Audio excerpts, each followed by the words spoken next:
Hebu mpe mike. Umenielewa mazagazaga? Asante sana Kabunda kwa majibu yako, nimekuelewa hivi. Kwanza ni hivi, nisikilize vizuri. Kutokana na jinsi ulivyouliza, naam, aya hii ni ya kweli? Mimi nimesema ni ya kweli kwa sababu inakubaliana na mafundisho ya Kiislamu kwamba Mungu ni mmoja. Kwa hiyo aya hiyo ni ya kweli. Umenielewa mpaka hapo? Ndio nakujibu sasa. Nimekuelewa vipi? Hivi, ikiwa nakubali kwamba aya hii ni ya kweli, kwamba Mungu anatambua kwamba kuna miungu zaidi ya moja, au aya irudiwe? Hebu irudie. Aya rudia. Naam, inasema Mungu akanena maneno haya yote, akasema, mimi ni Bwana Mungu wako, nilikutoa katika nchi ya Misri, katika nyumba ya utumwa. Usiwe na miungu mingine ila mimi. Ndipo nikakujibu aya hiyo ni ya kweli kwa sababu Mungu anamwambia Musa asiwe na miungu mingine isipokuwa awe na Mungu mmoja tu ambaye ndiye aliyeumba mbingu na ardhi. Aya hiyo sisi Waislamu tunakubaliana nayo moja kwa moja kwamba Mungu sio miungu, Mungu ni mmoja tu, ndiye aliyeumba mbingu na ardhi na ndiye anayetakiwa kuabudiwa na kila kiumbe chake. Aya hiyo sisi hatuna wasiwasi nayo. Umenielewa mpaka hapo? Nimekuelewa hivi sasa, naomba nisikilize kwa makini. Umekubali aya kwamba hii ni ya kweli, kwamba Mungu anamwambia Musa asiwe na miungu mingine ila yeye. Ina maana kuna miungu mingine, ila Mungu wa kweli aliyeumba mbingu na ardhi ni mmoja. Sasa labda Kiswahili tunatofautiana. Unaposema miungu maana yake ushazidisha zaidi ya moja, lakini akiwa peke yake anaitwa Mungu. Wakiwa zaidi ya moja, miungu au waungu. Sasa ikiwa ninyi mnakubali aya hii kwamba ni kweli kabisa Mungu anatambua kuna miungu zaidi ya yeye, vipi nyinyi mseme kwamba Mungu ni mmoja tu hakuna mwingine wakati Mungu anatambua kuna miungu mingine? Ndio swali lako hilo. Aya, mrudishie mike. Alitufundisha Yesu hapa 17 Yohana 1. Inasema, na uzima milele ndio huu wa kujua wewe Mungu wa pekee na wa kweli na Yesu Kristo uliye mtuma. Basi tulipoangalia hapo tukajua kumbe Mungu ni wa pekee tena wa kweli, hawezi kushirikishwa. Hawa wengine wote wametumwa kama vile Yesu katumwa, ni mtume wa Mungu. Kwa hiyo aya nayo tunaikubali. Kwa mujibu wa mafundisho ya Yesu, sisi tunamfuata Yesu kwa sababu Yesu anajua Mungu ni mmoja. Kwa hiyo wewe ukisema kwa nini nyinyi mnakataa kuwa miungu sio wengi, labda angeliulizwa kwanza Yesu, kwa nini wewe Yesu unasema Mungu ni mmoja tu wakati wako wengi? Labda tungemuuliza Yesu, kama angekuwepo tungemuuliza. Lakini sisi tunamfuata Yesu na tunafuata manabii wengine wote waliopita, waliambiwa wamtangaze Mungu mmoja tu. Kwa hiyo sisi tuko sahihi na hizo aya tunazikubali. Unasemaje? Asante sana Kabunda. Mimi sijazungumzia uungu wa Yesu. Mimi hujanielewa hata mimi. Sijasema Yesu Mungu. Nimesema hivi, tunafata fundisho la Yesu, naye anajua kuwa Mungu ni mmoja tena wa kweli na wa pekee, maana yake hana kaushirika. Kwa hiyo hilo fundisho sisi tunalikubali kwamba Mungu ni mmoja tu. Kwa hiyo ukituhoji sisi, kwa nini nyinyi mnasema Mungu ni mmoja? Sisi tumefata manabii, ndio walioambiwa watangaze kuwa Mungu ni mmoja. Umenielewa mpaka hapo? Sawa Kabunda, yaani mimi nilivyokuelewa kwamba nimeona unapingana na Kutoka 20:1 kwamba Mungu anatambua kuna miungu zaidi ya yeye, ndio maana akakataza usiwe na miungu mingine, tayari anajua ipo. Umeona? Ila mimi. Umeona? Usiwe na wanawake wengine ila mimi ndo mkeo. usiwe na mwanaume mwingine ila mimi, manake yupo. Aha, basi tulia, shika hiyo mic. Sasa vipi useme kwamba Mungu ni mmoja wakati Mungu achampa tahadhari Musa kwamba usiwe na miungu mingine? Kamata hiyo mic hivi. Mimi nakwenda kwa ajili unavyotaka wewe. Kwa hiyo aya umeitolea mfano, usiwe na wanawake wengine ila mimi. Aha, sawa kabisa. Manake subiri basi, subiri. Huyu anayesema usiwe na wanawake wengine ila mimi, yeye mwenyewe anajihisi kwa yule anayemwambia usiwe na wanawake wengine, yeye ile haki ya kusema usiwe na wanawake wengine ila mimi, yeye kaipata kwa yule mwanamume kama nani yeye? Aha, sawa sawa, umekuja vizuri. Huyu anatamka vile kwa sababu tayari wameshakula kiapo, mimi wewe mimi, na anaposema hivyo anajua kuna wanawake wengine. Aha, mpe maiki sasa. Kumbe tayari umemaliza, mimi wewe mimi. Sasa tatizo gani? Kwa hiyo umemaliza, umenisaidia, nashukuru sana.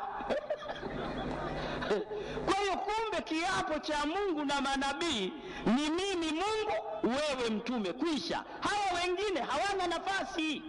Takbir. Ndio mafundisho ya Kiislamu hayo bwana, mazagazaga.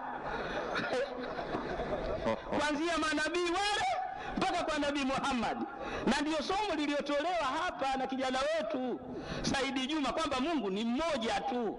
Kama utaweka wengine Mungu hawajui, na ndio maana fundisho analofundishwa Musa, usiwe na miungu mingine ila mimi. Mimi maana yake ni peke yangu. Kwa hiyo mkataba wa mitume ni mimi wewe mimi, kwisha. Hakuna nyongeza hapa. Kwa hiyo nakushukuru kwa kule kutusaidia ile mimi wewe mimi, basi imetusaidia sana, tumekuelewa vizuri. Salamu alaykum wa rahmatullahi wa barakatuh. Wa alaykum salam. Yule mwinjilisti naye maki alisema anapumzika kidogo. Naam, swali moja kwanza. Pumzi zako vipi mheshimiwa, zimeshakaa sawa sawa? Chukua microphone. Kunipa nafasi hii tena ya kujadili hili swala la huyu Mungu ambaye ni moja. Kama ni Mungu ni mmoja, kama alivyozungumza mwinjilisti mwenzangu, je, hebu kwanza nisomewe katika Kumbukumbu la Torati 5:12. Sidhani kama Waislamu nao watakuwa nafahamu hilo, lakini inshallah watafahamu leo. Naam, inshallah imetoka vizuri sana, na inshallah wewe hivyo inshallah. Naam, 5:12 kitabu cha Kumbukumbu la Torati inasema ishike siku ya Sabato uitakase kama Bwana Mungu wako alivyokuamuru. Siku 6 fanya kazi, utende mambo yako yote, lakini siku ya 7 ni Sabato ya Bwana Mungu wako. Siku hiyo usifanye kazi yoyote, wewe wala mwanao. Asante sana. Kama Mungu aliyejifunua kwa Musa, ambaye ndio huyo Mungu mmoja, anamwambia Musa kwamba ishike siku ya Sabato uitakase. Siku 6 fanya kazi, lakini siku ya 7 ni Sabato ya Bwana Mungu wako, yani katika siku hiyo usifanye kazi. Swali, Nabii Muhammad amewahi kufahamishwa hilo ndani ya Qur'ani? Narudia tena, je, Nabii Muhammad amewahi kufahamishwa hilo kwamba aishike siku ya Sabato, katika siku hiyo asifanye kazi aina yoyote? Qur'ani nafahamu hilo ama alifahamu? Tusa langu dogo hilo. Haya, akakusikia Profesa Mazinge.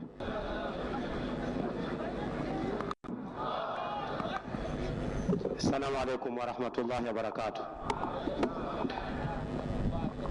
Ndugu yangu, hebu mpe mic. Ndugu yangu, unaitwa nani wewe? Mimi naitwa Mwinjilisti Anthony. Mwinjilisti Anthony. Naam.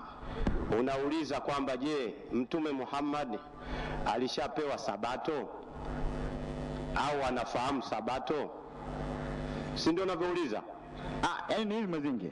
Yaani Mungu anamwambia Musa, ikumbuke siku ya Sabato, yaani siku 6 fanya kazi, lakini siku ya 7 ni mapumziko, yaani Sabato Bwana Mungu wako, usifanye kazi aina yoyote. Naam. Nikauliza swali, je, Nabii Muhammad anafahamu hilo? Na kama anafahamu hilo, je, aliwaambia watu wake? Sio kila aliyopewa nabii aliyopita apewe nabii mwingine. Sio lazima. Kwa mfano Yesu alikuwa anafufua, Musa hakufufua. Sio lazima aliyopewa Musa apewe na Muhammad. Sio lazima. Wewe unasemaje? Hebu naomba nisomee 17:18 Qur'ani kwanza. Soma. Soma 87:18. Na mimi nilijua 87:14 utakuja hapo hapo. Nilijua tu kwamba mimi nimekutega, umeingia, upuka na hiyo aya. Msomee sasa. 87:18 nasema, naam. Hakika, naam, haya mnayoambiwa humu katika Qur'ani, naam, yamo katika vitabu vilivyotangulia. Naam. Sasa andiko sema kwamba hakika haya mnayoambiwa katika hii Qur'ani, yani yamo katika vitabu vilivyotangulia. Na maana swali, ikiwa kama haya mpe amalize, amalize kitabu, vitabu vya Ibrahimu na nani? Na Musa. Mpe.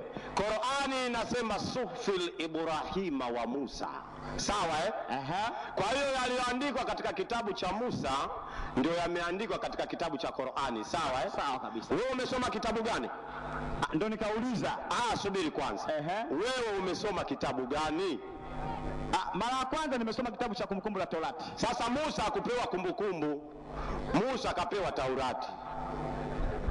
Sasa wewe umesoma Kumbukumbu, wewe ulichosoma ni Kumbukumbu. Wewe umesoma Kumbukumbu, lakini Musa akapewa nini? Torati. Sio nini? Sijasoma. Yarudie kama nimesoma. Rudia. Arudie 5:12. Mpe arudie. 5:12 soma. Mpe arudie. Soma rudia. Naam, 5:12. Anasema turudie. Nasema turudie. Ishike siku ya Sabato uitakase. Kitabu gani unasoma? Hatuizi kitabu Mazinge. Naam. Mungu anamwambia Musa, ishike siku ya Sabato.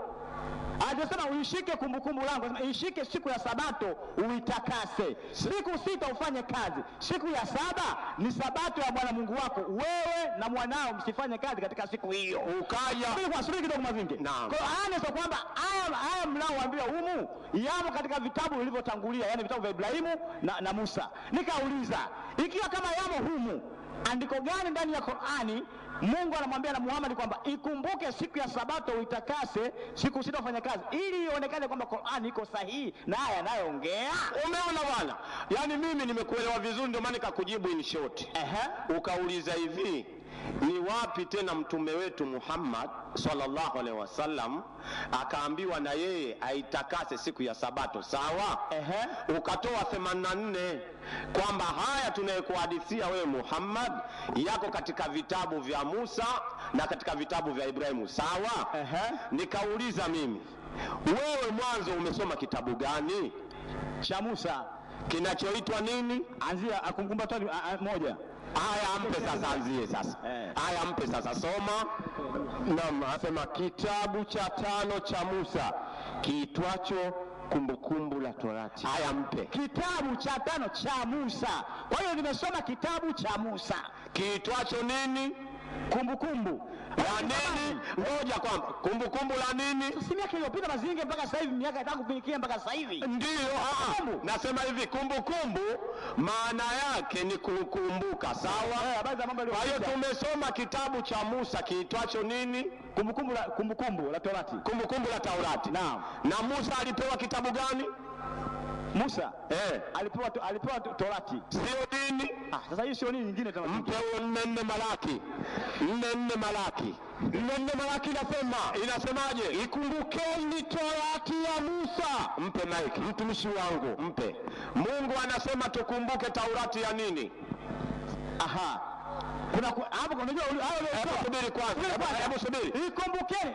Hebu subiri kwanza. Tuko mbali mimi na wewe hapo. Subiri kwanza. Niamini kwamba ikumbukeni. Na wewe za kumbukumbu mimi na wewe tuko ngoma draw hapo. Nasema hivi. Katika kitabu nilichokupa Mungu anasema tukumbuke nini? Tukumbuke nini? Torati ya Musa aliyopewa nani? Na Mungu. Kwa hiyo Musa kapewa nini?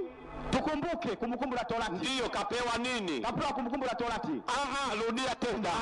Anzie moja. Rudia tena, rudia. Ikumbukeni Torati. Torati ya Musa. Hebu mtoto wangu, hebu mpe maiki. Ikumbukeni Nini? Ikumbukeni Torati, ikumbukeni.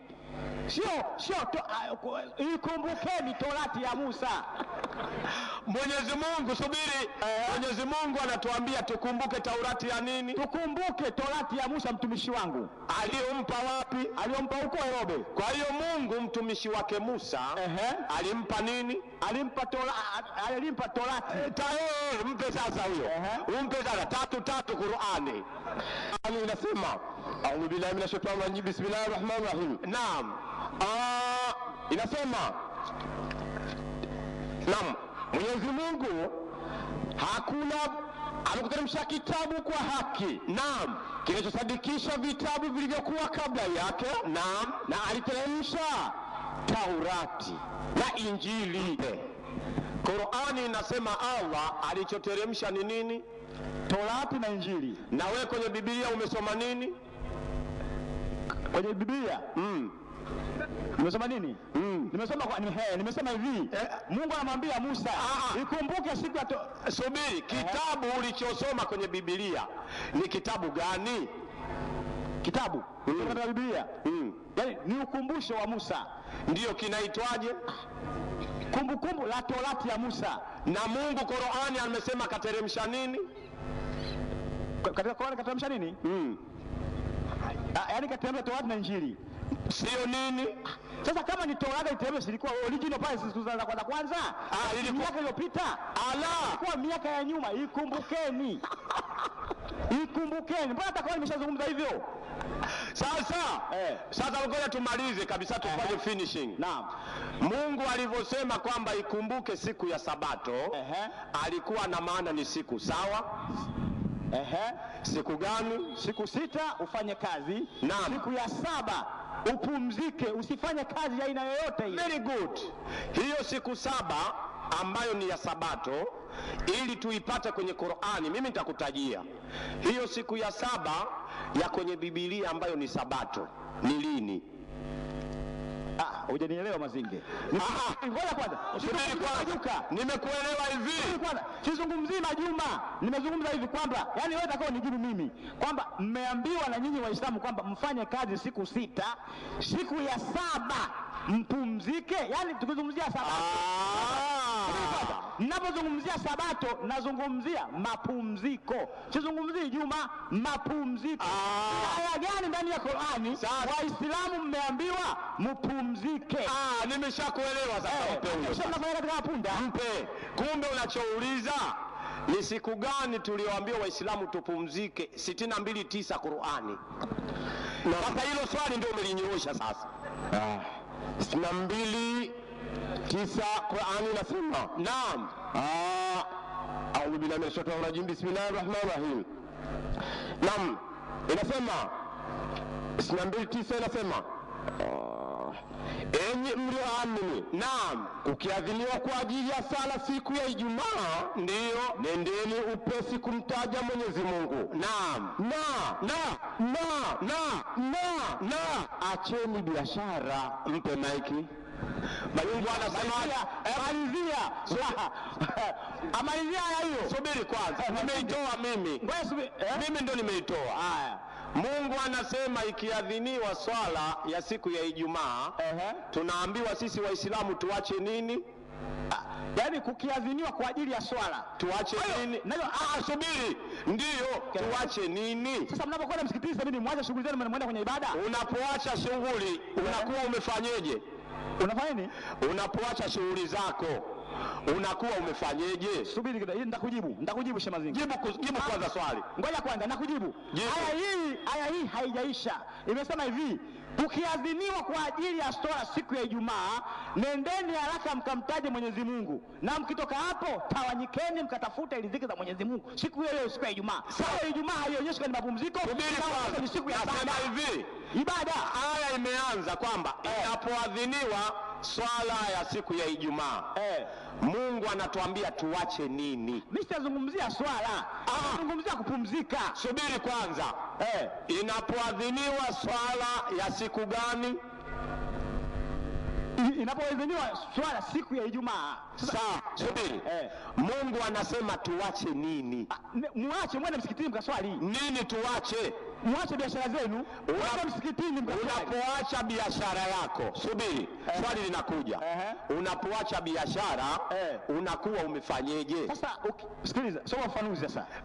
Jibu kwanza swali. Soma ufafanuzi. Jibu kwanza swali. Ndio nakujibu kwenye faunu yako. Haya, mpe asome maliza ufafanuzi. Naam.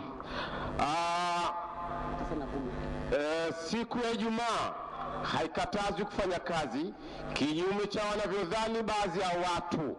Wanaambiwa ukifika wakati wa kusali waende wakasali. Sawa, haya mpe maiki sasa. Kwa hiyo mnaambia hivi, siku ya Ijumaa hamkatazwi kufanya kazi. Swali linakuja, hii sabato iko wapi ndani ya Qur'ani? Subiri. Ijumaa haikatazwi. Sawa. Kwa hiyo wewe nimekuelewa hivi. Kwamba sabato haruhusiwi mtu kufanya kazi. Sawa? Kwa mujibu wa maandiko, sio mimi. Sawa. Kwa hiyo ukiona mtu amefanya kazi siku ya sabato, amempinga Mungu. Sawa? Hiyo ndio nyingine. Nasema hivi. Mungu anakataza tusifanye kazi siku ya sabato. Sawa? Bana tuanze na wewe kwanza, afu tuje huyo mtu wa pili. Ndio nasema hivi. Ukifanya kazi siku ya sabato, maana yake umempinga Mungu. Sawa? Ile neno mazingi. Nasema hivi, kwanza nijibu wewe kwamba hiyo sisi tumempinga Mungu, alafu baadaye ndio tumjadili wa mtu mwingine. Sisi hatujampinga Mungu. Kwa sababu gani? Kwa sababu gani? Kila amri ilikuwa inakuja, kila umma ulikuwa na amri zake. Subiri, Musa alikuwa na kaumu yake, akaambiwa watu wake wafanye vile. Alipokuja Yesu, Mungu akampangia wana wa Israeli wafanye vile. Alipokuja na mtume wetu Muhammad, tukawa na sisi na sheria zetu, lakini dini ni moja. Lakini sheria kila ilipokuwa anateremka mitume, kulikuwa kunakuja sheria tofauti. Nikakupa mfano mimi. Ukitaka sheria aliyoifanya Musa ije mpaka kwa Muhammadi, ina maana Musa alipasua bahari, mtume Muhammadi hakupasua bahari. Sio kila alilolifanya Musa alifanya na mtume, kwa sababu nishakujibu mwanzo. Ungekuwa unanisikiliza, ningekuwa nishakujibu mwanzo kabisa. Sio kila alilolifanya Musa alifanye na mtume wetu, na sio kila alilofanya Yesu alifanye na Musa, na sio kila alilofanya Nabii Isa alifanye na mtume Muhammadi. Haiendi hivyo. Nikiwa na maana wana wa Israeli walikuwa sadaka zao za dhambi, wanaua ng'ombe, wanaua mbuzi, wanasamehewa. Nyinyi hamfanyi hivyo, kwa sababu ile sheria ilikuwa inawahusu wao. 8:8 Yeremia, mpe maiki huyo nimalize. Yeremia 8:8 inasema, naam, tazama, naam, sisi tunakiri, naam, na torati ya Bwana tunayo pamoja nasi, naam, lakini tazama, naam, kalamu yenye uongo ya waandishi, naam, imeifanya torati uongo. Mpe. Mungu wa kwenye Biblia anasema Taurati ya kwenye Biblia imefanywa nini? Aya hujaielewa. Irudie. Nimeshaelewa mimi nataka nirudie kichwa. Hii aya hujaielewa. Inasema hivi, tazama kalamu ya waandishi. Naomba nielewe Mazinge, baki nina kazi kubwa. Kwanza nikufundisha Kiswahili Mazinge, au pili nikufundisha Biblia. Unanipa nini Mazinge? Inasema hivi, tazama kalamu ya waandishi imeifanya torati kuwa ni uongo. Kwa hiyo kalamu ya waandishi sio torati. Kalamu ya waandishi imeifanya torati kuwa uongo. Si ndio navyokuambia? Torati kuwa ni uongo, ila kalamu za waandishi. Na mimi nakwambia hivi, kalamu za waandishi wa kitabu hicho, naam, wameifanya Taurati kuwa uongo. Mimi na wewe tuko sawa. Sawa? Mwandishi hapa ni mmoja, ni Musa. Ndio nasema hivi, mimi na wewe tuko pamoja, naam, kwamba kuna Taurati alafu kuna waandishi. Sasa wale waandishi wameifanya hii Taurati kuwa uongo. Sasa hao waandishi Mazinga hawajaiandika hii Taurati, ila wameifanya uongo, lakini hawajaandika wenyewe hii. Ndio wao hawajaiandika, ila kalamu zao zimeifanya nini? Kalamu zao sasa hata sisi hapa sasa hazipo. Wameifanya kwa watu ndio katika vile vile. Ndio. Kwa hiyo kilichofanywa uongo nini? Kilichofanya ni kalamu. Imefanya nini? Kalamu ya waandishi Imefanya nini? ndio imeifanya ionekane kama Torati ni ya uongo, Lakini sio ya nini? ya uongo, Lakini sio nini? sio ya uongo, Sio ya uongo. Sasa kama Taurati sio ya uongo, wewe unashika Sabato? Nani mimi? Nashika Sabato. labda nitamuuliza Bwana Yesu, nashika au usishiki? Namuuliza sasa, mimi si Bwana Yesu. Haya, muulize tumalize. 6:3 Luka. 6:3 Luka. Inasema Yesu akawajibu akawaambia, hamkulisoma hata hilo alilofanya Daudi alipokuwa na njaa, yeye na wale aliokuwa nao, jinsi alivyoingia katika nyumba ya Mungu, akaitwaa mikate ile ya onyesho, akaila, akawapa na hao wenziwe ambayo si halali kuila ila kwa makuhani peke yao, akawaambia, mwana wa Adamu ndiye Bwana wa Sabato. Mwana wa Adamu ndiyo Bwana wa Sabato, yaani Yesu ndio Sabato wenyewe. Kwa hiyo sisi ambao tuko ndani ya Yesu tuko ndani ya Sabato, yaani tuko ndani ya mapumziko ndani ya Yesu Kristo. Haleluya. Kwa hiyo nimekuelewa kwamba Yesu ndio Sabato. Mkiwa ndani ya Yesu. Nimekuelewa hivi. Yesu ndio Sabato. Jamani, yaani nilivyokuelewa mimi, nimekuelewa wewe kwamba huyu Bwana Yesu ndio Sabato. Swali lako uliuliza mara ya kwanza kwamba hivi Antoni unaishika Sabato ipi? Nikasema mimi Sabato ninayoishika ya Bwana Yesu, kwa sababu Bwana Yesu mwenyewe ndio Sabato yenyewe. Nimeshakuelewa. Kwa hiyo ina maana Sabato sio siku, ni Yesu. Sawa? Hii swala sio siku, itakuja ile nyingine siku. Wewe mwenyewe ulitangaza mwanzo hapa, umesema hivi Sabato ni siku. Sasa hivi umeshasema kwamba Sabato ni Yesu. Sasa tukubaliane, tufanye finishing. Sabato ni Yesu. Sawa? Narudia. Sabato mara kwa nimesema hivi, maana yake Sabato ni tunachozungumzia hapa ni mapumziko. Sheka Mazinge, mapumziko. Sasa nikauliza hivi, nyinyi ni aya gani ndani ya Qur'ani mnaoambiwa kwamba mshike Sabato ikiwa na maana kwamba mpumzike siku hiyo, msifanye kazi aina yoyote? Sasa kumbe wewe ulituchanganya. Kwa hiyo ulituulizia ni aya gani kwenye Qur'ani kwamba Sabato ni siku, wakati wewe unajua kumbe Sabato ni Yesu. Sijauliza kwamba ni siku. Hujauliza? Nimesema mapumziko. Sabato mapumziko. Kwa hiyo Sabato sio siku. Baba, sasa inakwani sasa ukisema hebu tumalizie, mapumziko ndio siku yenyewe. Nasema hivi, tuambie sasa, Sabato ni siku au sio siku? Sabato ni siku ya saba. Kwa hiyo sio Yesu. Kwa sasa hivi kwa kipindi kile cha Musa waliwaambia waishike Sabato. Sasa waitakase, sababu walikuwa ni Wayahudi. Naam. Sasa Bwana Yesu akasema, jamani, njooni kwangu nyinyi nyote wenye kulemewa na mizigo, nami nitawapumzisha. Kwa hiyo pumziko na ndio kwa Kiswahili cha kawaida, au sio bwana, ni Sabato, nitawapumzisha. Watu wote ambao wako kwa Yesu, mimi nimekuelewa. Sikiliza sasa, nimalizie Mazingi. Watu wote ambao wako kwa Yesu wanakuwa katika hali ya mapumziko, wanasubiri unyakuo. Sasa subiri. Mimi na wewe na Yesu, anayesema kweli nani? Mimi wewe na mtume Yesu, anayesema kweli nani? Aliposema Sabato. Sikiliza swali. Wewe, mimi na Bwana Yesu, nani anayesema kweli? Kabla anasema kweli, kwa tuelewani hapa, kwa tumeelewana, tuingie awamu ya pili. Nasema kwenye hili la Sabato, wewe, mimi na Bwana Yesu, nani akisema amesema kweli? Nani akisema amesema kweli kati ya sisi watatu? Wewe, mimi na Bwana Yesu. Sina sikisha zungumza hapa kama mimi ni Bwana wa Sabato. Kwa hiyo Yesu anasema kweli. Anasema yeye ni Bwana wa Sabato. Kwa hiyo kasema kweli. Kwamba ni Bwana wa Sabato. Kwa hiyo ni kweli. 3:12 Yohana. Ulichokuwa unakimbia nini? 3:12 Yohana inasemaje? 5:12 inasema. Naam. Inasema basi wakamuuliza yule aliyekuambia jitwike uende ni nani? Lakini yule mtu aliyeponywa hakumjua ni nani, maana Yesu alikuwa amejitenga kwa sababu palikuwa na watu wengi mahali pale. Baada ya hayo Yesu akamkuta ndani ya hekalu, akamwambia, angalia, umekuwa mzima, usitende dhambi tena, lisije likakupata jambo lililo baya zaidi. Yule mtu akaenda zake, akawapasha habari Wayahudi ya kwamba ni Yesu aliyemfanya kuwa mzima. Kwa sababu hiyo Wayahudi wakamuuzi Yesu kwa kuwa alitenda hayo siku ya Sabato. Mpemaike. Kwa hiyo Yesu miujiza yote ile alitenda siku gani? Ya Sabato. Na Mungu alisema siku ya Sabato wafanyeje? Wapumzike. Yesu kafanyeje? Luka 6:3 sasa. Turudi pale. Turudi pale.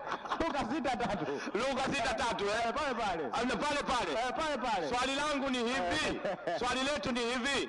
Mungu amesema siku ya Sabato ni siku ya kupumzika, sawa? Bwana Yesu amemponya mtu siku ya nini? Ya Sabato. Alimpumzisha. Kwa hiyo kampinga nani? Hajampinga, si ndio maana Sabato Kwa hiyo mimi na wewe anayefuata Sabato nani? Mimi na wewe anayefuata Sabato nani? Yaani mimi na Yesu. Mimi na wewe. Nani kati yetu anayefuata Sabato? Yaani sisi wa Kristo ndio tunayefuata Sabato wa barabara. Unasema kweli? Kweli kabisa. Udangani. Yaani kwa mujibu wa Luka 6:4 sibanduki hapo. Haya mpe sasa wewe. 4:16 Luka. 4:16 Luka soma.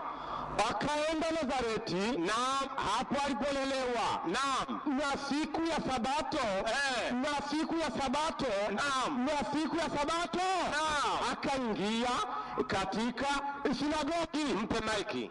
Bwana Yesu siku ya Sabato ameingia katika nini? Katika sinagogi. Mpe maiki huo. Fungua nyuma Biblia. Naam, sinagogi maana yake ni msikiti.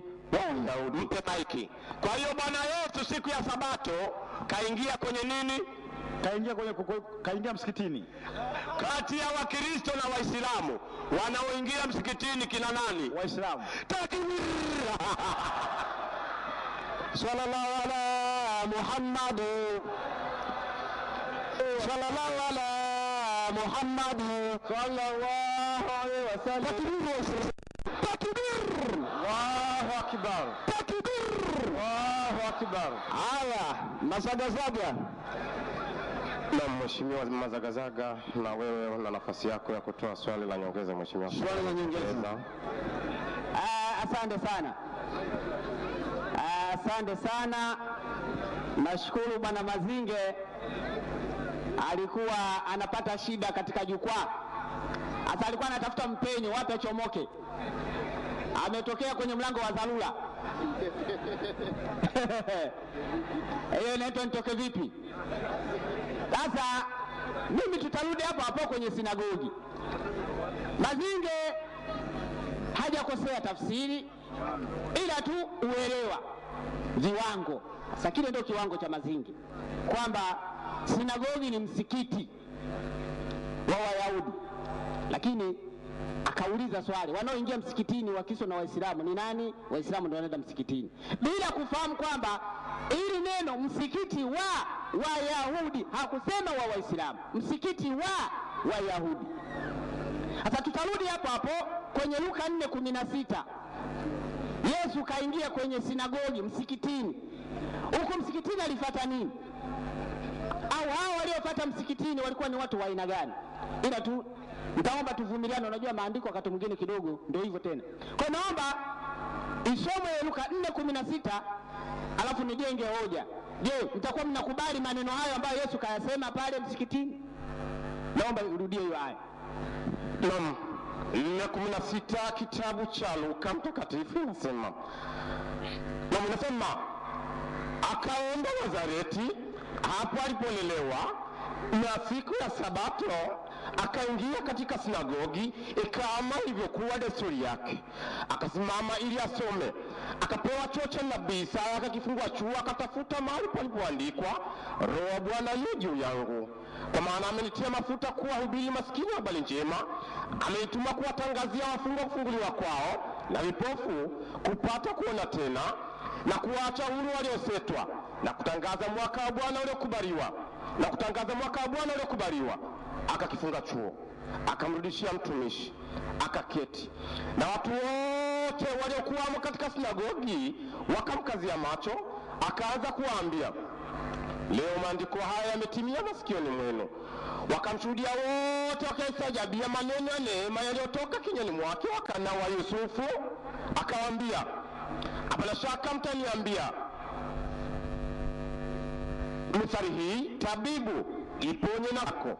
Mambo yote tuliyosikia kwamba ametendeka Kapernaumu, yatende na hapa pia katika nchi yako mwenyewe.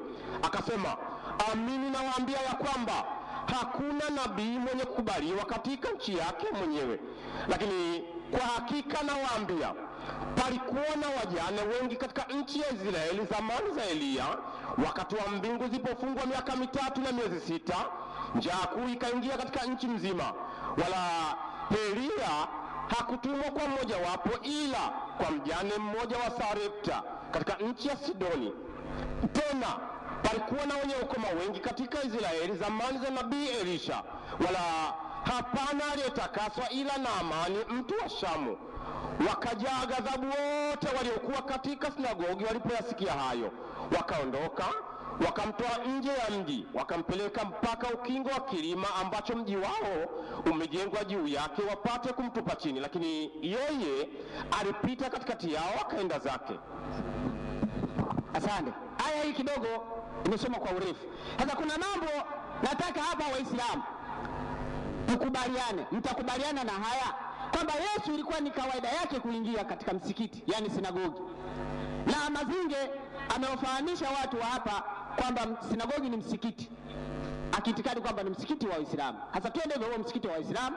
Yesu kaingia msikitini, kawafuata Waislamu wenzake. Sasa akaanza kusoma chuo cha nabii Isaya ndani ya msikiti. Anawaambia Waislamu msikitini kwamba ametumwa kuwafungulia wafungwa, ametumwa kuja kuwaponya vipofu, kuja kuwafungua waliosetwa. Alafu hao Waislamu msikitini wakajaa ghadhabu, wakamtimua imamu wao, tena wakataka kumuua. Sasa je, wahadhiri wa Kiislamu, maana hao hawafahamu ila wanajifunza kwetu sisi.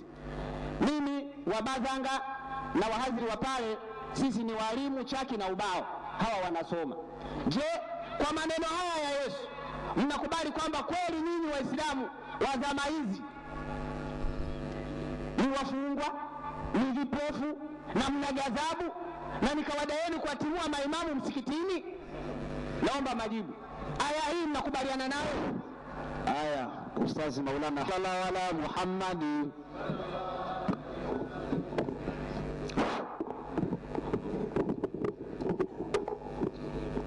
Assalamu alaikum wa rahmatullahi wa barakatuh. Wa alaikum salam wa rahmatullahi wa barakatuh. Assalamu alaikum wa rahmatullahi wa barakatuh.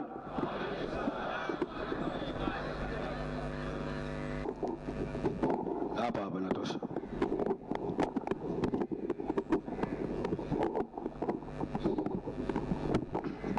Assalamu alaikum wa rahmatullahi wa barakatuh. Na wale ambao bado hawajabahatika kwa Uislamu, kwa hakika wanafunzi wetu wamekuja kwa walimu kuja kutuuliza maswali, na swali ambalo mazagazaga kama anavyojiita aliuliza inaonyesha kabisa kwamba amefikia katika ukingoni. Nadhani baada ya swali lile kujibiwa, kitakachomlazimu yeye ni kutoa shahada tu basi.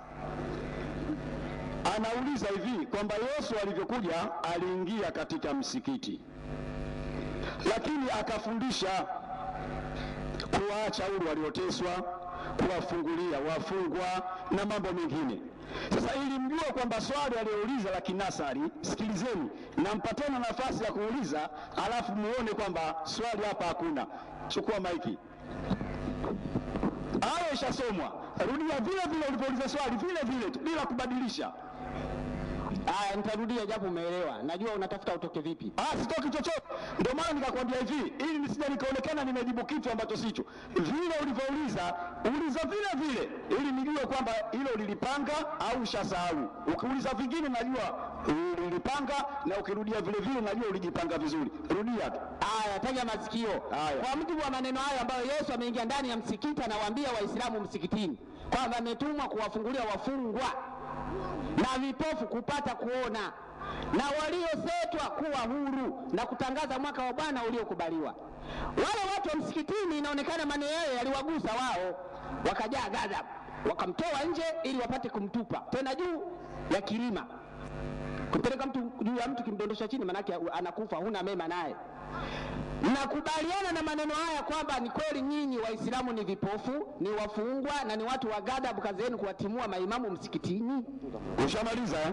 Sasa sikiliza, tunakwenda sambamba mimi na wewe katika hiyo aya ili ishe. Sina haja kutoa aya yote nyingine, labda ziada tu. Mpe maiki sasa arudie. Hiyo tu.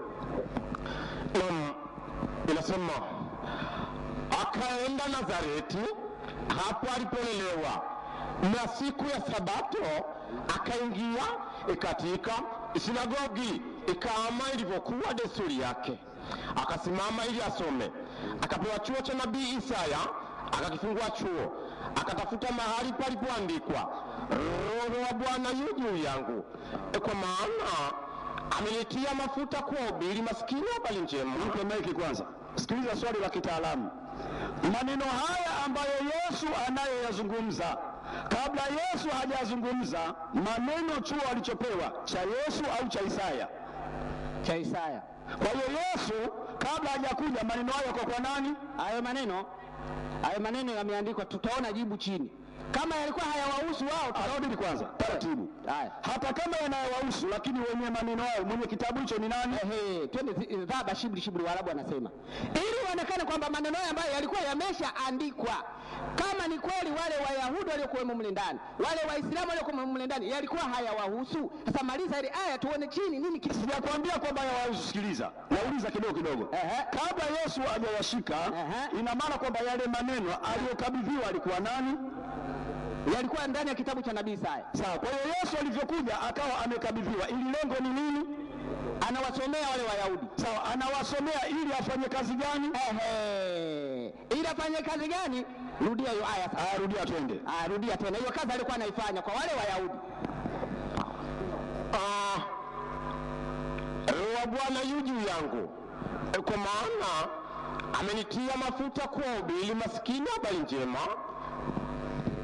Kazi ya kwanza ni hiyo, kuwahubiria maskini habari njema. Maneno haya anayasema ndani ya msikiti. Subiri kidogo. Kazi hiyo ya kwanza anaanza. Subiri. Kama hatua ya kwanza ni kuwahubiria maskini habari njema, swali, alihubiri? Maliza aya hapo chini. Kiporo chako hicho. Twende hapo chini. Unajua alihubiri au kuhubiri? Twende kazi. Iko pending inakusubiri hiyo aya. Naam. Amenituma kuwatangazia wafungwa kufunguliwa kwao. Na vipofu kupata kuona tena. Mpe. Kazi ya ngapi? Mbili zile. Kazi ya pili kutangaza wafungwa kufunguliwa kwao. Subiri. Alifanya hiyo kazi? Alifanya. Na ile ya kwanza kule alifanya? Yote alifanya. Huko majibu yatapatikana. Kwa hiyo kumbe hao Waislamu wa huko walishahubiriwa na wakafunguliwa kwenye nini? Tutaona kama walikubali twende, walikubali walikataa, twende kazi. Lakini ngoja, kabla ya kukubali, kwa mfano wale wamejaa ghadhabu, lakini Yesu wakati huo kitendo kafanya hajafanya? Kafanya.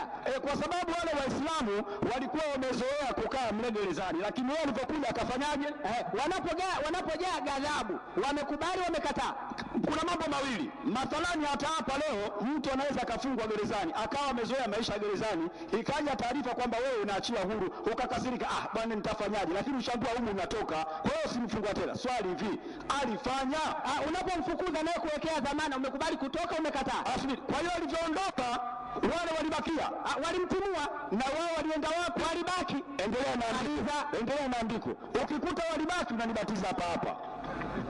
Na kuacha huru waliosetwa. Na kutangaza mwaka wa Bwana uliokubaliwa. Ndio. Akakifunga chuo. Akamrudishia mtumishi. Sikiliza vizuri hapo.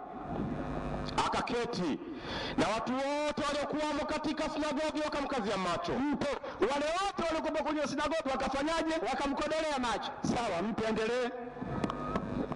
Akaanza kuambia, leo maandiko haya yametimia maskini mwenu.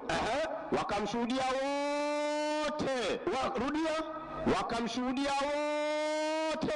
Mpe, anataka maiki, mpe. Ni hivi, unajua tukienda ile Waarabu wanasema dhaba shibli. Twende hatua kwa hatua. Yesu anawaambia sasa, leo maneno haya, ina maana kumbe Wayahudi yale maneno walikuwa nakaa nayo hawaelewi. Lakini baada ya Yesu kuwasomea kwamba ametumwa kuwafungulia wafungwa kufunguliwa kwao na maskini kupata habari njema, anawaambia leo maneno haya leo yametimia masikioni mwenu. Wale watu sasa wakafanyeje? Malizia haya sasa. Wakashuhudia. Subiri sasa. Wakashuhudia. Kwa hiyo walishuhudia kwamba ni kweli au uongo? Subiri. Wale waliokuwa mle ndani ambao Wayahudi tumeambiwa ni watu wa dini gani? Dini haikutajwa. Na wewe ulisema watu gani mle ndani? Ni Wayahudi. Ni wa dini yao? Dini yao ya Kiyahudi. Kwa hiyo wale sio Waislamu. Subiri. Mimi nimeenda na Uislamu kutokana na mazingira. Subiri kwanza. Mpe huyo. Unajua wewe usijifanye kama kiboko unakimbia mvua unakimbilia kwenye mto. Umeelewa? Wewe umeshasema hao walikuwa Waislamu wenzenu, kwa hiyo mnakubali na Waislamu nyinyi. Sasa mnashangaa tukubaliane. Je, wale ni Waislamu nakubali au Wayahudi? Kama wale ni Wayahudi sio Waislamu, swali lako limekufa automatically. Kama wale utakubali ni Waislamu, una haki ya kuendelea na hoja hii kwa kuwa mimi nawatetea Waislamu wenzangu. Kama si Waislamu sina haja kuwatetea. Na kuuliza swali, wale tunawajadili walikuwa Waislamu au Wakristo mpo? Asante sana. Kwa mujibu wa Mazinge mimi nikasema wewe subiri. Hebu subiri kwanza. Yaani hapo utakapoingia, umeelewa? Yaani wewe unaongea na mimi Mazinge sasa kushamaliza kazi yake. Mazinge alichofanya Mazinge, yeye kakutia sindano, mimi nakuja na pamba natia dawa. Umeelewa? Sasa kinachotakiwa hapo wewe ni kuwa vizuri. Nauliza hivi, wale walikuwa Waislamu au Wakristo? Sawa. Kutokana na mada yenyewe ilivyokwenda nikasema sasa hapa tujadili kama Waislamu. Kwa hiyo tunawajadili wale watu kama nani? Waislamu. Subiri sasa. Kama tunajadili kama Waislamu, kwa hiyo tumekubaliana wakati Yesu anakuja duniani alikuwa anaingia msikitini anawafundisha watu gani? Wayahudi ambao Waislamu kwanza. Tunakubaliana kinywa chako mwinjilizi Mkristo anakusikiliza watu. Kumbe Muhammad hajakuja, Yesu anaingia msikitini anawafundisha watu wa dini gani? Maulana ni hivi, unajua unaanza kunita jina sasa. Subiri basi. Taja jina unaongwa. Ni hivi. Tunasema kutokana na mlivyoanza kutetea hii mada kwamba Yesu kwa kuwa aliingia katika sinagogi na sinagogi ni msikiti. Kwa hiyo mnakubali kwamba nani waliokuwemo mle ni Waislamu. Sasa mimi nikaenda na nyie subiri taratibu. Wakati wao unapokwenda na sisi watu lazima wajue msimamo wako. Unakubali au unakataa? Kama unakataa na mimi nijue kwamba ninakufundishaje kwa kukataa kwao. Watu watakiwa wajue sisi tuko wazi kwamba Yesu alivyokuja alikuwa ameingia msikitini anawafundisha Waislamu. Hivyo kabla Muhammad Waislamu alikuwa anafundishwa na Yesu. Wewe kama Mkristo msimamo wako. Wale aliokuwa anafundisha mle Wayahudi, Wakristo au Waislamu kama sisi tunavyodai? Ni hivi sasa Maulana. Nimesema hivi, ni ndugu zenu jamaa zenu. Je, maneno haya sasa ambayo Yesu anayasema ndani ya msikiti kwamba yeye ametumwa kuja kuwafungua wafungwa, sawa, na vipofu kupata kuona, sawa, na masikini kupata habari njema, ndio. Je, nyinyi Waislamu mnakubali kwamba nyinyi masikini? Nyinyi Waislamu mnakubali kwamba nyinyi kweli ni wafungwa? Nyinyi Waislamu mnakubali kwamba ni vipofu? Sasa ndio kwa nasubiri majibu. Mnakubali kwamba nyinyi ni vipofu na ni wafungwa? Kama Yesu angekuja asingeingia msikitini sisi tungekuwa vipofu. Lakini kwa kuwa kumbe alivyokuta kule aliwakuta vipofu. Lakini upofu huo ili nijue mwinjilisti umesoma ni upofu wa kutojua neno la Mungu. Subiri. Kama lengo alikuwa kumbe Yesu alipokuja ili watu walijue neno la Mungu. Je, Yesu alifundisha neno la Mungu au kufundisha? Rudia sasa hiyo Isaya wakati pale anamaliza anasema leo hii maneno haya yamesikiwa masikioni mwenu. Yametimia. Sawa. Kama yametimia alifanya kufanya. Anamsema yametimia kafanya. Subiri. Kama yametimia amefanyaje? Amefanya. Kwa hiyo Yesu amefundisha watu maneno ya nani? Maneno ya Mungu. Kwa hiyo sisi tumefundishwa maneno ya nani? Mmekubali mmekataa maneno haya. Tumeshakubali. Subiri kwanza. Mmefanyaje? Subiri kwanza. Mmefanyaje? Subiri kwanza. Subiri kwanza. Kwa hiyo kama Yesu aliingia msikitini akawakuta watu gani? Waislamu. Kwa hiyo yeye akawafundisha watu gani? Nani Yesu? Rudia. Rudia kwa matangazo ya rudia. Kunja ngumi Waislamu, kunja ngumi, tikisa mkono, rekebisha koo. Waislamu nauliza raha au sio raha? Raha. Hapo vipi Waislamu? Hapo sawa. Sasa wewe utake kunitoka. Kumbe wewe ndio unatafuta nitoke vipi wewe hapo. Unanifanyia bwana misosi. Sasa nasema hivi, hapo kutoka vipi kwa njia kutoka ndio mtindo kama huu. Hapa tushakubaliana Waislamu tumepata faraja moja katika mkutano. Kwamba Wakristo wanapodai kwamba Muhammad kaja kufundisha Uislamu kumbe ni uongo. Kumbe wa kwanza kufundisha ni Yesu mwenyewe. Ndio maana nikamuuliza, alivyoingia Yesu msikitini kaja kuwafundisha Wakristo au Uislamu? Karibuni mara 3 kashindwa kusema wafundisha Wakristo, bali amekubali alikuwa anafundisha ni watu gani? Waislamu. Swali la kitoto nikamuuliza, kwani Yesu alifundisha kweli?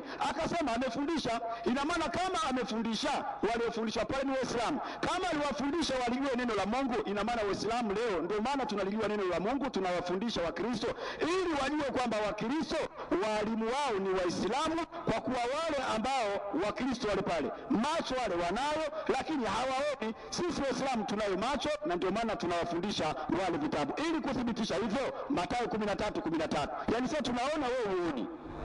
Naam, 13 kitabu cha Mathayo mtakatifu inasema yaani sasa tumefundishwa msikitini tukawa tunaona, na ili kuthibitisha ndio maana sisi hapa walimu tunafundisha. Wewe sasa hapo, wewe sasa ndio maana umekuja kutuuliza sisi maswali, tumefundishwa na Yesu. Unaniangalia mazaga kwa sababu hiyo haraka. Naam, nasema maliza sababu hii. Nasema nao kwa mifano. Nasema nao kwa mifano. Kumbe Yesu anafahamisha kuna watu wengine ambao tayari na wao wanajifunza kwamba alishajua, kwa kuwa wakitazama hawaoni. Unaona, wakitazama hawaoni. Usimwone yule mazaga anatazama, haoni chochote yule.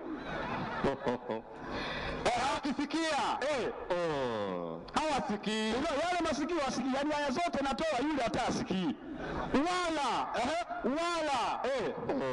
wala kuelewa elewa. Kwa maana sisi Waislamu tunaelewa. Kwa hiyo ili kuthibitisha kwamba sisi Waislamu tumefundishwa na Yesu na sisi ni walimu, ili kuthibitisha, namalizia aya yangu sasa, inakwenda kukaa. Namalizia aya yangu na kwenda kukaa. Mathayo 9:9 ndio mfano wenyewe kati ya Waislamu na Wakristo. Kwa hiyo barikiwe sana kwa kutuambia kwamba Waislamu wamepata mwalimu ambaye ni Yesu, na kisha tufungua katika ufungwa na kuona tunaona. Soma hiyo inasema na Yesu alipokuwa akipita kutoka huko, ndio aliona mtu mmoja ameketi forodhani aitwaye Mathayo. Subiri, na mimi nataka tuende kidogo kidogo ili nikae chini sasa. Kama wewe tupokazo na kidogo kidogo kwa yako, mpe maiki mazaga. Ni hivi Maulana, na subiri taratibu. Subiri kidogo. Subiri basi. Naomba nisikilize. Samahani. Najua tunafundisha watu. Sawa. Walipofundishwa na Yesu mle msikitini, je, walikubali au walikataa? Haya, mtu kule. Mtu amaliza tuone wale watu walikubali na mafundisho ya Yesu. Bali wewe unapamba. Bwana wewe. Haya, maliza maiki. Kama sio walikubali au walikataa, ulisema wale walibakia mle. Mimi nikakwambiaje hawakubakia? Utakunibadilishia kibao kama chapati wewe vipi? Soma hiyo. Yaani nataka kunigeuza kama chapati kwenye flampeni. Inasema mimi nageuzikaga. Inasema maliza haraka kamili. Unajua wewe, wakamshuhudia wote waliokuwamo katika sinagogi, ndio wakistaajabu maneno ya neema yaliyotoka kinywani mwake, wakasema huyu siye mwana wa Yusufu? Wale wengine walikuwa hawajajua, wengine hawajajua, kasema huyu kumbe ni mwana. Ndio maana kaenda kuwafundisha ili wapate kujua. Endelea. Tabibu, jiponye nafsi yako. Endelea. Mambo yote tuliyosikia kwamba yametendeka Kapernaumu, yatende na hapa pia katika nchi yako mwenyewe. Ndio. Akasema, amini nawaambia ya kwamba hakuna nabii mwenye kukubaliwa katika nchi yake mwenyewe. Ndio. Lakini kwa hakika nawaambieni, palikuwa na wajane wengi katika nchi ya Israeli zamani za Elia. Ndio. Wakati mbingu zilipofungwa miaka 3 na miezi 6, njaa kuu ikaingia katika nchi nzima, wala Elia kutumwa kwa mmoja wapo ila kwa mjane mmoja wa Sarepta katika nchi ya Sidoni. Tena palikuwa na wenye ukoma wengi katika Israeli zamani za nabii Elisha, wala hapana aliyetakaswa ila Naamani katika nchi ya Shamu. Wakajaa ghadhabu wote waliokuwa katika sinagogi waliposikia hayo. Wakaondoka. Rudi hapo. Wakaondoka. Rudi hapo. Wakaondoka. Wakamtoa nje ya mji. Wakampeleka mpaka ukingo wa kilima ambacho mji wao umejengwa juu yake. Ndio. Wapate kumtupa chini. Lakini yeye alipita katikati yao akaenda zake. Mpe. Tatizo nini? Tatizo wao ulifunika kwamba hao watu baada ya kuambiwa yale maneno wakajaa ghadhabu. Ghadhabu ni hasira. Alafu asitulie basi, ni hasira. baada ya kupandwa na hasira, baada ya kupandwa na jaziba, wakaondoka. Subiri, taratibu hapo hapo. Nani aliondoka? Hao Wayahudi Waislamu. Kutoka wapi? Ndani ya msikiti. Wanaondoka na nani? Wanaondoka na Yesu, wanamtoa nje. Sawa, wanamtoa wapi? Nje. Nje ya nini? Nje ya msikiti. Kwa sababu ibada imefanyaje? Hajasema ibada imeisha. Haijaisha? Haijaisha. Utaendelea. Mimi najua ile ibada ilikuwa ya kulala umaumo na kuamka umaumo. Sasa endelea na maelezo yako. Wale watu wakajaa ghadhabu. Haya haisemi ibada ikaisha. Endelea baba.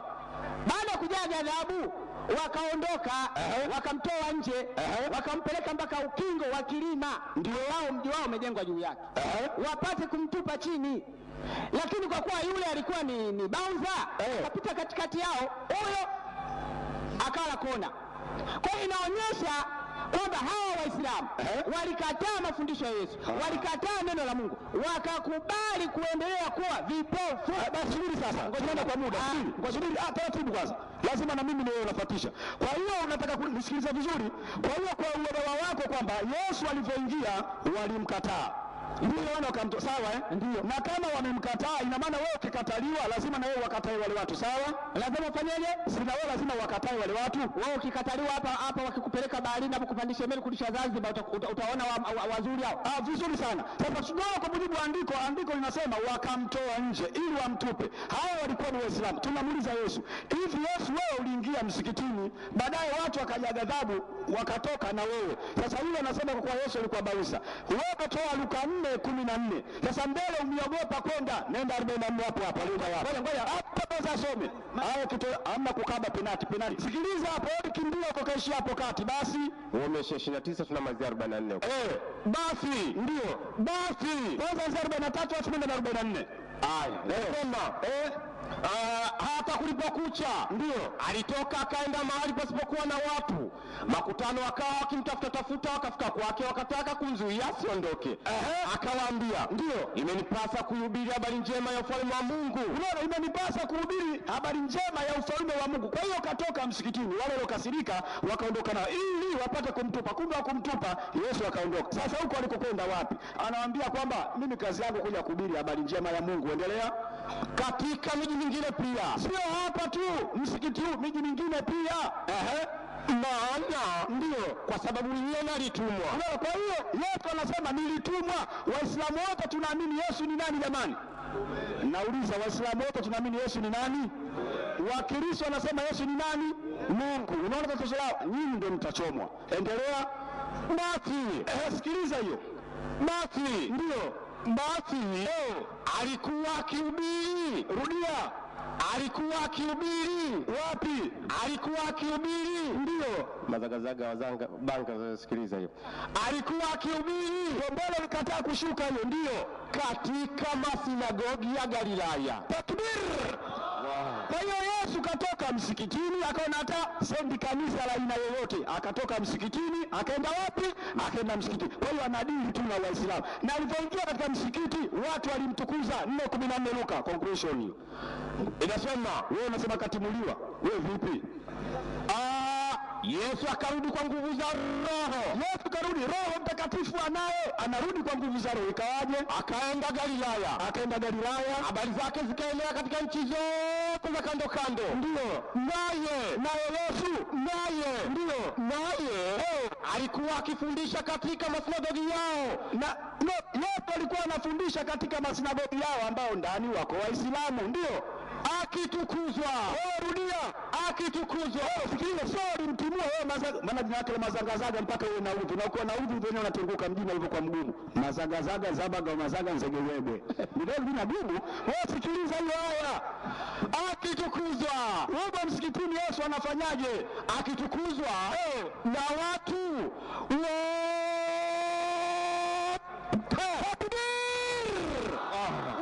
Kwa hiyo Yesu kaingia msikitini, alikuwa anatukuzwa na watu wote. Kwa hiyo tunashukuru ndugu yangu kwa kumalizia, kwa kuwa ukutoa andiko, Yesu tayari alikuwa ameingia katika kanisa. Tunashukuru Yesu alikuwa ni watu wote. Sasa wewe ukibakia kanisani sasa 15-18 wa Korinto wa kwanza inateremka. Inasemaje?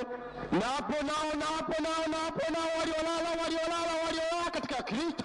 Kama uko Muislamu umeamua kuwa Mkristo, amepotea. Wamepotea. maliza. Na kama katika maisha haya tu tumemtumaini Kristo, Mtumaini Kristo ndio kuingia kanisani.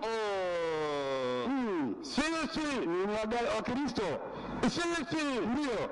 sisi tu masikini kuliko watu wote. Salamu alaykum. Sallallahu ala Muhammadi sallallahu alaihi wasallam. Waislamu, leo ni siku ya kwanza na tunashukuru alhamdulillah rabbil alamin, baada ya muda mrefu kwa kufanza subira katika siku ambazo tulizokuwa tukikaa hapa Zanzibar, na simu zenu tumezipata nyingi sana, na bahati nzuri mpaka marekebisho ya kibali yalipofanyika, nafikiri kuna mtihani mkubwa sana ambao mpaka hapa leo tulipofikia. Lakini tuelewe sote kwa pamoja ambao tupo katika mji huu wa Zanzibar kwamba shughuli hizi za mihadhara zina gharama kubwa sana, ambapo kila mmoja kwa namna moja au nyingine unatakiwa wewe ufahamu nani na nani anasema yuko tayari atakuwa kidete kushikana na sisi mpaka pale tutakapokuwa tumemaliza muhadhara wetu huu katika mji huu wa Zanzibar. Mkono juu. Ukiwa mnafiki wewe usinyooshe, maana unaweza ukawa mnafiki lakini ukanyoosha kwa kuwaona watu kwa kuwa wamenyoosha. Tuseme inshallah, tuseme inshallah, tuseme inshallah, tuseme inshallah. Waislamu, wallahi mmeonyesha moyo mkubwa sana kwa ukarimu wenu, na wallahi kwa kuwa mmeonyesha moyo mkubwa, leo nitagawa zawadi hapa ambayo haijawahi kugawa, kwa kumwomba Mwenyezi Mungu Subhanahu wa Ta'ala, kwa kuonyesha moyo kwa kila Muislamu mwenye matatizo yake, mwenye mitihani yake, Mwenyezi Mungu amuondoshee Muislamu huyo, kwa kuwa tumeonyesha moyo mkarimu, tumeonyesha moyo mkubwa kwa kufadhili mihadhara hapa Zanzibar mpaka leo hii, na sisi tumekuwa wakweli. Hatutaondoka mpaka tuhakikishe katika mji wa Zanzibar tunafanya muhadhara ili Waislamu waweze kupata faida. Tusome alam nashrah moja. Bismillahir Rahmanir Rahim. Alam nashrah laka sadrak wa wada'na anka wizrak alladhi anqadha dhahrak ورفعنا لك ذكرك فإن مع العسر يسرا إن مع العسر يسرا فإذا فرغت فانصب وإلى ربك فرغب. إن شاء الله وإسلام watakulipeni. Tuseme inshallah Mwenyezi Mungu atakulipeni. Inshallah. Inshallah Mwenyezi Mungu atakulipeni Waislamu. Inshallah.